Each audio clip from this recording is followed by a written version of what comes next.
آج میں بس پر سفر کر رہی تھی تو جب بس سے اتر کر میں نے پرس دیکھا تو معلوم ہوا کہ پرس نہیں ہے، لیکن پرس میں تھا بھی کیا، کل 900 روپے اور بس ایک خط، لیکن یہ خط میری ماں کا تھا۔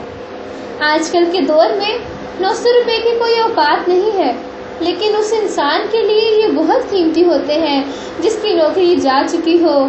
اور میرے لیے بھی یہ 900 روپے 9 لاکھ جیسے تھے۔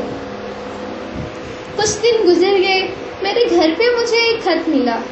خط دیکھ کر میں سہم گئی کہ یہ خط یقیناً میری ماں کا ہوگا اور انہوں نے پیسے بھجوانے کا کہا ہوگا، لیکن میں خط دیکھ کر اس وقت حیران ہو گئی کہ جب میں نے دیکھا ماں نے خط میں لکھا ہے، بیٹا تو بہت اچھی ہے،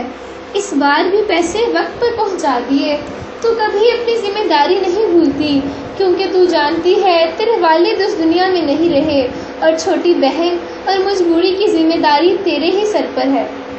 جب میں نے خط پڑھا تو کچھ لمحے کے لیے میں آپ دیدہ ہو گئی،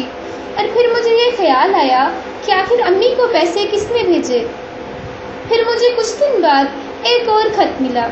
اس میں یہ لکھا تھا کہ بہنا، 900 روپے تمہارے اور 4100 اپنی طرف سے ملا کر میں نے تمہاری ماں کو منی آرڈر بھیج دیا ہے، فکر نہ کرو، کیونکہ میں جانتا ہوں ماں تو سب کی ایک جیسی ہوتی ہے نا، وہ کیوں بھوکی رہے، تمہارا پرس چرانے والا بھائی۔